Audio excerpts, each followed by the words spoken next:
So welcome. So this will be the second installment. The first installment was with my lovely daughter.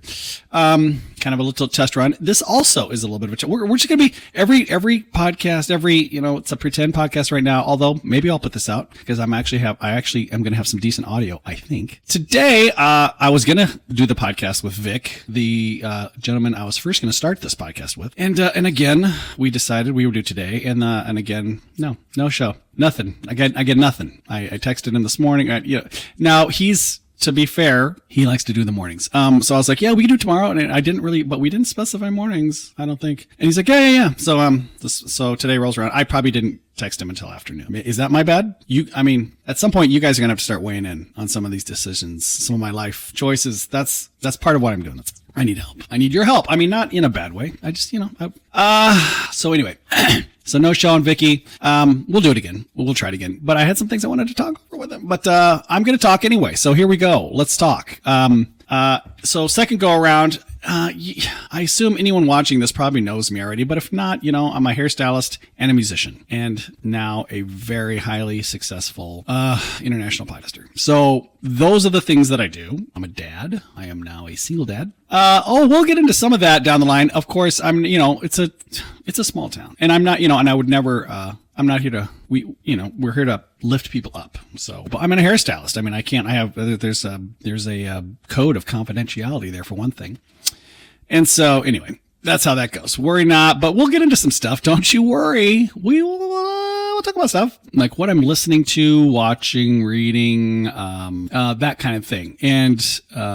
So a couple things, I could just fire off a couple off at the top of my head. Smartless is probably my favorite podcast. And if you know, it's I think one of the top or close to it podcasts there is. It's Jason Bateman, Will Arnett, and Sean Hayes. And they're all three extremely successful in their own right, but they just happen to be best friends in real life, IRL. So they are like brothers, and they give each other so much shit on a constant basis throughout the whole podcast. You're really tuning in to kind of listen to them and their banter, and yet they have great guests, because it's a huge podcast and they're huge celebrities themselves. They just get, A-listers after A-listers, and it's just, and it's a riot. And most of those people that go on the show have listened to the podcast, so they kind of get their shtick, and it's a ball. So anyway, that's a great one. I like the Fly on the Wall. I think that's what it's called. It's Dana Carvey and David Spade. That's kind of all you need to know about that. They are just themselves and hilarious.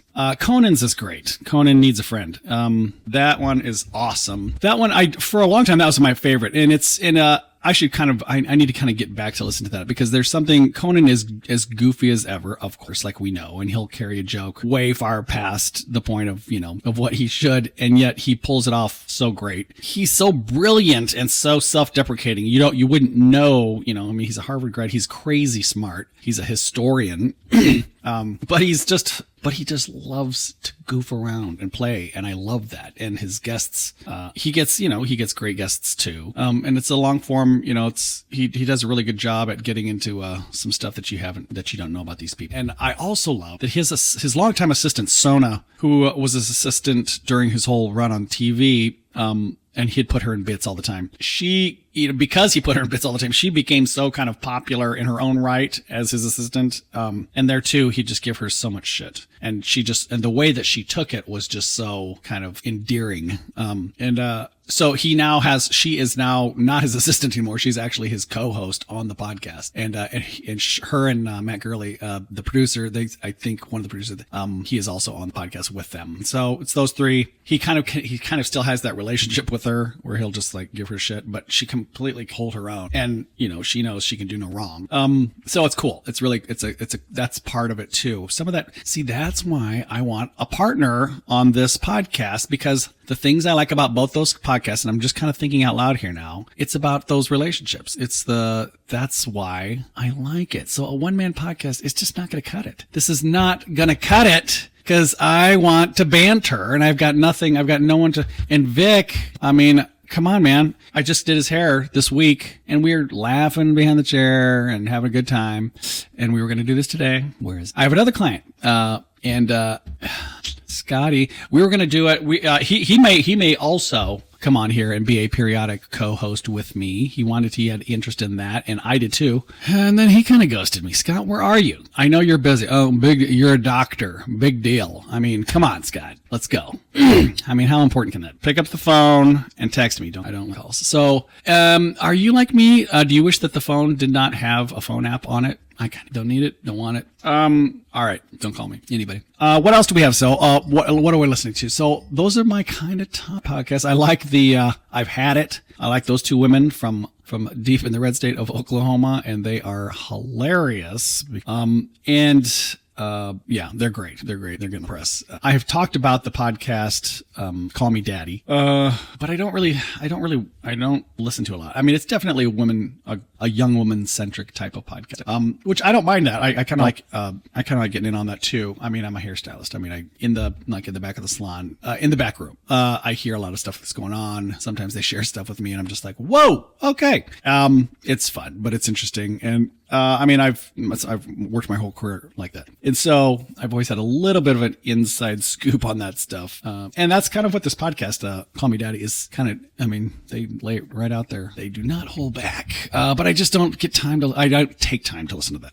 That's it. It's just like, what are you choosing to take your time with? Well, that's it. Reading, I'm so bad. And I'm so interested to hear what people are reading all the time. If they come in with a book, I'm like, oh, what are you reading? I want to know. I'm interested, and I'll buy it. A lot of times I'll buy it on Audible. I have so many books on Audible that I have not read yet. I love buying books. I can tell you that. I don't, if I could show you my bookshelf. I mean, I have read most of those, but in Audible, I've just got a ton and have not read them or listened to them. And I need to. There's a lot of them that I really have to get to. And then some of them are kind of topical. So I'm like, I got to get to those. But others are, I mean, just great novels. I mean, that I need to read. I don't do that. I don't take time. I don't have time. I don't take time to do that. What else? I did finally just resubscribe to The New York.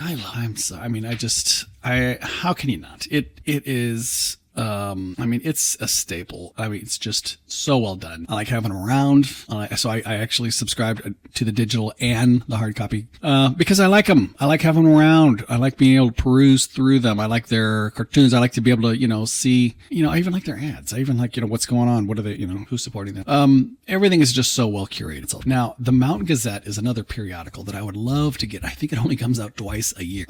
And it is about mountain culture, plain and simple, mountain and outdoor culture. And it is a large format, beautifully produced work, which is probably why they only come out twice a year. And they're substantial. I have not subscribed to that yet. I am not a mountaineer I am here in Flatland, Nebraska, and get to the mountains so love to. But there's something so gorgeous about that. And it's just like, I like to take a look and see what that, what's going on in that culture, because I think it's a super cool culture. The magazine itself, I mean, these are magazines you will definitely want to keep around. Great coffee. So, the Mountain Gazette, check that out. It's something that I'd like to get. Anyway, so those are some of the things. I'd like to tell you some of the titles of the books that I buy. I mean, I buy anything that David Sedaris puts out, and I do read those. I believe I've read ever written, and that's a lot. But he is a humorist. He is just I mean, ridiculous. And there's something, once you kind of get to know him and where his life and where his family and all of that, I mean, yeah, then you totally hear his voice. And in fact, I will purposely buy his, I mean, I have a lot of his books, but I've also will get a lot of his Audible audiobooks, because his voice, because he reads them himself. And there are a lot of things that he does. His voice is just so unique and so him. It's great to hear him tell the story. I've even gone and watched him speak live a couple different. I've never really met him. I don't think even at those, maybe I've never had a book ever sign. He's super cool. I love him. Anything that he writes, I'll read. But I wish I could tell you a lot of the other books that I bought, but I don't have, my phone is being used right now, so I can't look through it, scroll through it to tell you all of the titles, but maybe I'll make a list. But here's things I bought, but I haven't read yet. So what good is that? Now I've got some great friends that do a lot of reading. Can I mention people by name just without their permission? I don't know. Adrienne Perry, she's a great client of Garbo's, and she is a prolific reader. I'm always interested to see, she puts out her reading lists. I like that. Well, I think for the fact that they put their reading lists out public, I think that means I can talk about it. I like her so much. I know I like what she reads. I mean, I know that's always interesting to me. I know, and same with Molly Thompson Wooten is another great friend of mine that went to that public school that I was talking about, Columbian with me. And she actually used to work in magazines. She used to, Condé Nast. Did you work? I can't remember. I think so. But back in the Big Apple, and now she's out in LA. And I just love her sensibility about everything. She does dog rescue now. That's just, I love how can you not? Everything she's into, I love. But she puts out a great reading list and viewing list. And she does this, what I'm doing. She does this, I think yearly, if not more. But she has a very comprehensive list and talks about why and that's kind of a gold standard, because I think she does a great job curation stuff. But I'll list their, maybe I'll share their names if you want to follow them. But I should probably get their permission to. So speaking of that, so there's a gal that does this little. You've probably seen these, and I know there's more than one. There's plenty of them, but this is on Instagram and TikTok. There's a gal here that does places to see in Omaha and Nebraska. There's a few guys that do this. I did a gal's hair, and I don't know if it's her or not. I don't think it is. I think it was somebody else, and now feel horrible. I did spend a little time kind of looking back and see if I could find who she was. And if I do, I'll post it. But the gal I've been following lately is Erin Sorensen, and she goes by a different handle. Erin, what is it? Hello, Erin Bree? I'll post it because I know she'd be fine with that, because she's doing this she's promoting this herself. But she does a great job of, she gets good access to like Oscar games and the volleyball, which of course, but she also goes around town, like places to eat, cool little finds. She's so super good stuff. I like her lists, her finds, and that's on Instagram or TikTok. So where have I been? So I've got this dinner club with these two guys from prep that I went to high school with. They're my gays. These two guys, it's funny. We all everybody went separate ways after high school, and now they're back. And it's so great to reconnect with these guys, because I feel like I'm way closer to them now than I was back then. We were just in different worlds, different circles back then. And now I just love these guys. We have a great time out at dinner. And right now, it's just, and again, I won't get too far into the weeds on this, just being post-divorce. These guys are great, because this is like a couple guys I can go out with. And as far as like as far as them being gay or whatever, it's just like their sensibility about life. It's just, I'm sorry, but I just, I prefer their take on culture and everything else, as opposed to a lot of other people, a lot of other guys I could go with. But I've got straight guys. I got straight friends that I go out with too that are highly cultured. But these two guys are just good friends from high school. I've known for a long time, and you get back together with them, and it's just like you just where you left off last time. So anyway, they're great. We've started a little dinner club, and so we're going. Just means that we try to take a new restaurant that at least one of us hasn't been to. And I could click off some of the places. Memoir is one of them. It's great. I got nothing but good things to say about that. Cool location down on 10th. I think it's one of the flagship restaurant, and it's just done really well. It's a really cool place. It's kind of an open format, decor wise. It's sharp. And the food was good. Now I'm vegan, or I'm vegetarian. Let's just be clear on that. I try to only buy vegan here in the house, but when we go out, I'm vegetarian.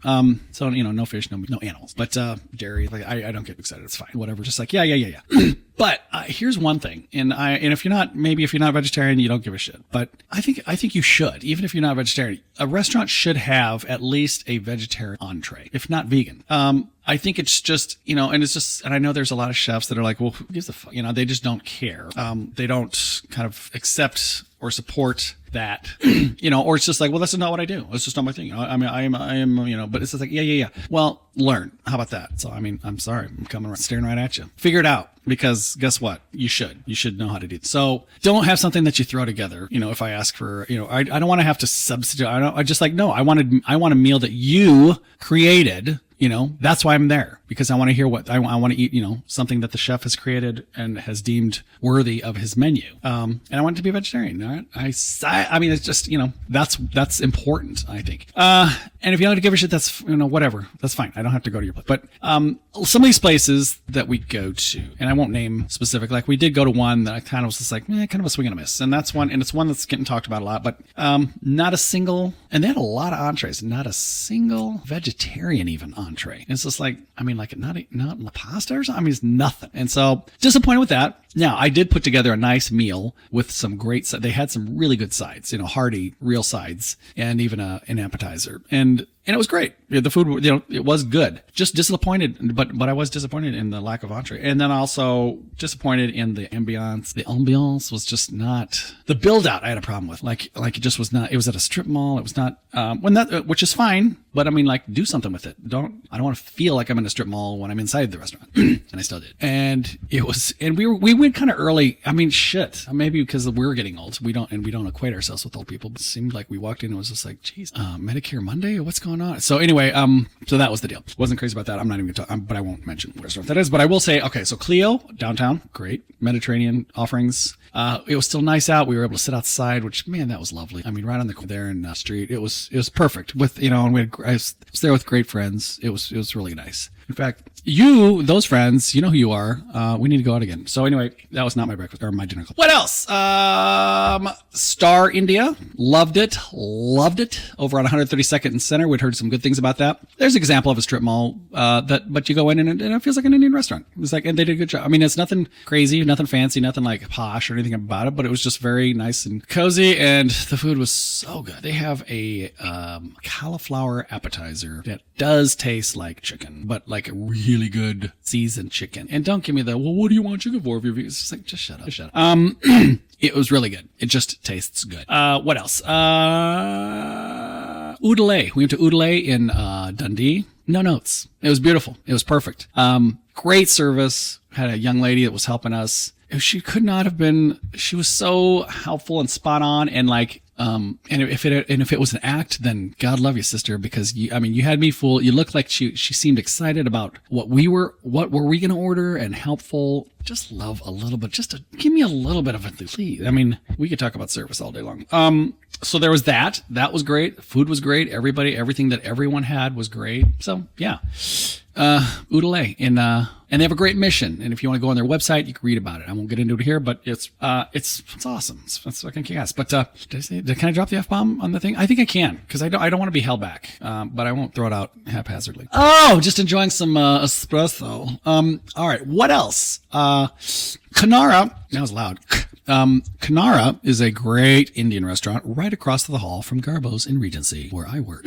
And they are, I love these guys. I love the crew. I mean, all right, all right, true confession. I go there every day. You're like, yeah, every day. Yeah. No, every day, except for the days that I'm not. So, because I can literally pop over there for like 15 minutes, because what I do is I go over there. They know me, obviously.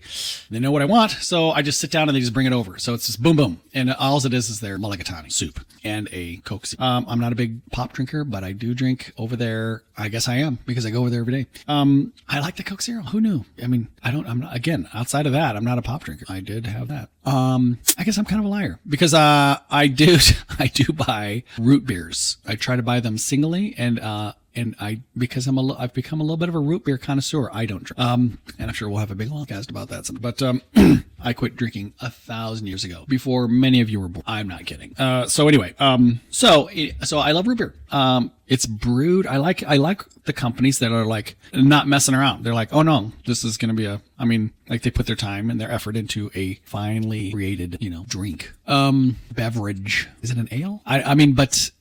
Man, yeah. So a well done root beer is good. And I have a little hard time, so I'll buy a bunch of different ones all the time. And then I'll buy things like that I know that I remember. But for the most part, I have a hard time remembering exactly which one tasted which. I know there's a couple I could click off the top of my head that I just kind of like, just it tastes like pop. But I like the ones that are real, and they're proud of their process, and, usually put the story in there. But I like Hy-Vee has kind of a nicely curated shelf of singles, which is really nice for me. So I could just go buy one bottle. So a lot of times I'll go buy 3 different bottles, but I would love to do like a taste test, like maybe for the podcast or whatever, but I don't want to waste them, because I'm not going to drink 3 bottles of, root beer at once, and you can't keep them around. Just, once they're open, you drink them and they're done. I love them over ice, frosted mug, even better. But Anyway, but we'll get into that. We'll talk about some of that stuff. I'll do a podcast. I just don't want to go buy a bunch of them. Anyway, so I love root beer. That's not what we were talking about. But anyway, Kanara, that's what we were speaking of. Kanara is a great restaurant, Indian restaurant. Great people, great food, great service. They've got some nice vegan and vegetarian offerings. The mulligatawny, for instance. And if you're not dialed in with mulligatawny, I talked about that in one of my videos earlier, maybe a year ago. Perfect thing. I won't go into it. There's that. Those guys are great. Love the owners. Like the staff is all solid. I just posted in my stories. They had a Diwali, I think is how you pronounce it, celebration over there, which is a Indian holiday of light. And they had a step and shoot backdrop. And so I got some of the staff come out because they were all dressed for the night, specific for because they were celebrating. So they had these, I don't know what those are called, kafkans. They were all kind of decked in their Indian garb, and they were mostly non-Indian. The staff, the owner's Indian, and there were some Indian staff, especially in the kitchen there. I'm gonna be honest with you. I kind of love my Indian people. I love Indian people, and I don't know if is it racist if you love them? I'm generalizing, and that's kind of not kosher, but God, I just do. I have an affinity. Indian people, they're beautiful people, obviously. I mean, are they not just beautiful people? I'm sorry. But inside too, I just love, I have a lot of Indian friends, some Indian clients. They're just beautiful people. Well, I'm sorry. I don't know the ones I know of. All right, moving on. So Kanara is really good. There's a Thai restaurant that I like. I love most Thai restaurants, but there's one that I really like out on 156th north of Maple. The name escapes me. It is Cow. I can't remember the second part. I believe it's the woman's name. A woman owner couple that owns. I could be wrong. I believe that might be her name. And then it says Thai Lao. So it's apparently it's Thai and Laotian. What I'm gathering, may be doing a fusion of some kind. So, but man, it's good. And it's kind of you could get pretty much what you would has kind of your Thai staple get over here, like ethnic food. We've chosen our American favorites, and that's become their food for us, even though they probably are like, what is that? I mean, it's kind of like the same thing with Mexican food, chimichanga, kind of. Anyway, so it starts with a K. Khao is the first word of that Thai restaurant. 150. She makes I'm a big fan of red curry. They'll do a tofu vegetable red curry. And then, I also love her drunken, so you can choose tofu. Big old fat homemade noodles. I may have to get that tonight. That's really good. All right. And that's my list of, restaurants for now. I'll continue to add to that. We were going to talk a little bit about pizza. There's a new restaurant open. Williamsburg Pizza is out on 156th north of Maple. Right next to Stories Coffee. There's Stories' newest coffee location, and then right next to that is Williamsburg Pizza. They're good. Williamsburg. It's a nod to the Williamsburg's, like in Brooklyn, and really good pizza. And I could attest. I could honestly say that the pizza there, Brooklyn's got some great pizza. I mean, Manhattan, yes, of course you could duck at any pizza joint, but Brooklyn really has some nice pizza restaurant. Anyway, Williamsburg is really good. They even have a vegan cheese pizza, which is pretty rare to find, and it's pretty good. Noli's, I think, has a vegan pizza. At least they used to. I think they still do. And I think via saying that right, they have one. I think also. Anyway, good stuff. I'm a Big Fred's guy, though. I grew up across, St. Robert's across the street there. My dad had a hair salon behind Big Fred's Fort. And so we really grew up there. I had a couple of my siblings worked there for years off and on. Fred's has always been a part of our life. And so it's just kind of like your home pizza. Everyone's got your home pizza. You're either like a Fred's guy here in Omaha. You were like a Fred's guy, a La Casa guy, or a Sortino's guy. I think Sortino's gone. But there's probably a few. Some people like their mom's pizza. Pizzas are like they're like your home team. Who's your favorite NFL team? So I'm a Fred's guy. Always have been, always will be. We used to live, the owners, the Brunings, they used to live just up the street from us. They used to live in our neighborhood. We would always make a point to go trick-or-treating there because they gave chips. That was before you could buy little bags of potato chips like at your store. So we would always go there because that was like a big deal. That was so cool. We also used to go down to the Platt's house, who owned Vess Super Soda. And I swear to you, there was a time where they used to give out bottles of pop. I want to say they were the glass bottles of pop. And I know that happened. And I think if I talked, I could talk to Barb and ask her. Well, I'm not going to, because I think they'd be like, no, we never did that. And it's just like, well, I mean, you probably, but I think, you know what? I did. I think you did. because we used to talk about it all the time, and I know that at one point we got bottles of pop there. Anyway, maybe that's because we knew Lisa. I don't know, but I did. So, who else who else used to give away really good? I don't know. Those were the kind of the two places we knew we had to hit. Oh, and there was the neighborhood pedophile. I swear to you, this is a true story. There was a guy in our neighborhood that we all just knew was like, oh, that's the pedophile. That's the sex offender or whatever. So he must have been I don't even know if they had sex offender registry. They probably didn't have that, but he had a record apparently because the parents knew too. The parents, it wasn't just us kids, like, you know, it wasn't just a rumor apparently. It was like the parents like verified, yeah, stay away from that house, whatever. And it was just kind of no big deal. I mean, I don't want to come out in defense of a pedophile, but I mean, who knows?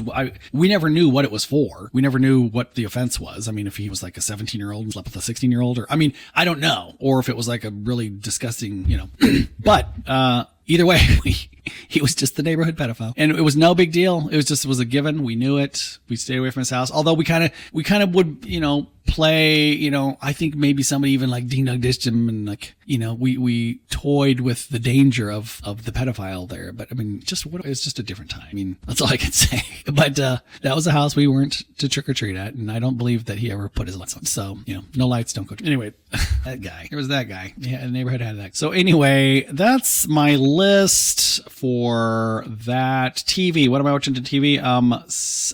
I've kind of wrapped up a few things lately. So The Diplomat just came out with their third season. I mowed through that thing because it's Netflix, so they put all their episodes out at once. I'm a little hesitant to tell you because I know that you're going to take inventory of me, which is fine. It's fair. Here I am. Go on, judge me. I mowed through that thing in one sitting, the whole season. Yep. It was a day off. Started fairly early. It's done by. I am embarrassed about that. But I think I started not like in the morning. Like I started like in the evening. Got through the whole thing, and it was great. It's a great show. It's a synopsis on these shows. I'm just gonna tell you they're good or not.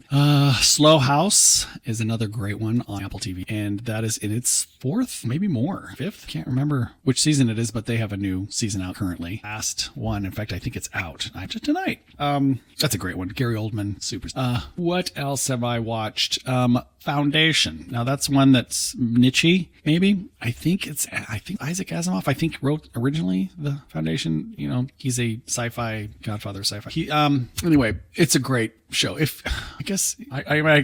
don't get into sci-fi like as genre. I mean, my mom, if it even hinted, even if she was like loving a show and she was watching it, and then all of a sudden something kind of a little bit sci-fi happened, she was just out. It's like, oh, it just ruined it. It's just like, come on, it's just an element of the story. But anyway, this one is extremely sci-fi. Not like, you know, ships battling, and it's not like that. It's about like, I won't even get into what it, because it's way heady. It's huge and extremely epic in scale. Like I can probably, anyway, so very good, extremely heady stuff, good stuff. I finished. I mean, this season's finished, so I got that. What else? What else do you guys want to hear about? What else is good? I love a good biography. I was watching I kind of stopped midway through, but I was watching the Thomas Jefferson documentary. I also love documentary, but I was watching that. That was interesting. I did watch the Benjamin Franklin. It wasn't a documentary. It was a dramatization. Michael Douglas as Benjamin Franklin, which I didn't have an odd casting.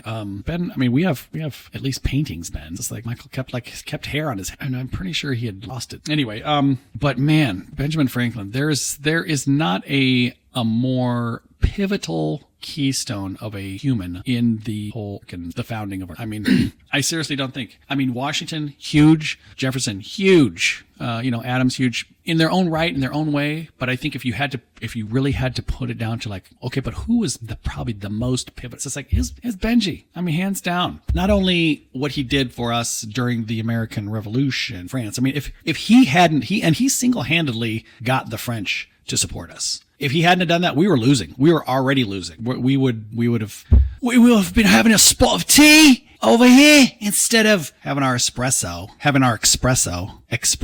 Anyway, Ben Frank's buddy. And then of course did a million other things for us, you know, printing, electricity, all that stuff. So great. Hats off to Ben. What else? Anyway, the show was good though. The show was interesting. Some stuff I didn't know about his grandson. His son was he was a loyalist. Not a good look. Did not go. Anyway, what else? What else have I seen? I watched a new movie that's out on Netflix. I believe it's Netflix. Oh no, it was on Apple TV. Sorry. It was on Apple TV and it's called The Lost Bus.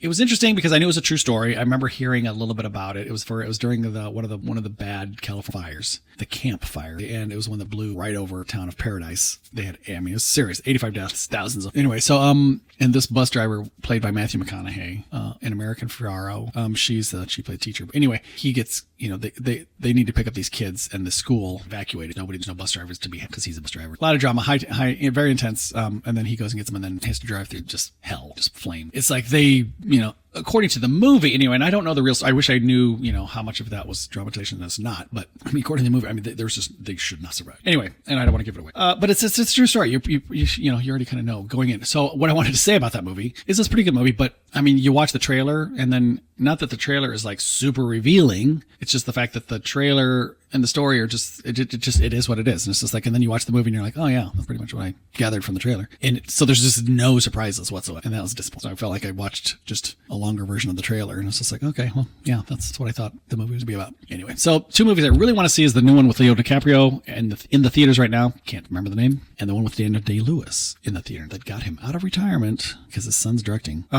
Yeah, I mean, I'd watch him. Look, I mean, the guy. So I want to see those 2 movies, and I'm sorry to tell you, stupid. So anyway, that's that. That's it. That's all I got for you, for my curations. Very all over the place, very scattered, very typical. So yeah. So that's what I'm doing for the podcast today, because I got stood up, and once I get him on here, once you guys meet Vic, you'll know what I'm talking about. I'm just gonna give him so much shit. I am not gonna let him off easy because he's on the podcast. No, he's gonna pay. Vic, you will pay. You'll pay dearly, and I can't wait to do that, to publicly humiliate you. I will eviscerate you on the airways. All right, so there you have it. And then I can't wait for you to meet Scott, Dr. Scott. He'll come on here. We'll chit chat. We always have good chit chat sessions when he comes in to get his haircut. We'll get him. Don't worry. I'll pull him away from that silly day job he has, saving people's lives, whatever. But yeah, Scott, let's go. Have someone else close up. Anyway, we'll get him on here. I've got a lot of good friends that I know will be great guests as well, and I already have them kind of spinning in my head, and I know that they'll do it. So I mean, yeah. So tune in, and we'll get this thing rolling. Don't worry. I know today is a little bit, it's not our best offering, but guess what? We'll get this thing going. And I'm glad that you're just kind of tuning in and seeing, what's he got going on? Yeah, okay, yeah. I mean, don't worry. Hang with me. I promise you, we're gonna get better and better. All right, peace, you guys. Thanks for tuning in. Appreciate.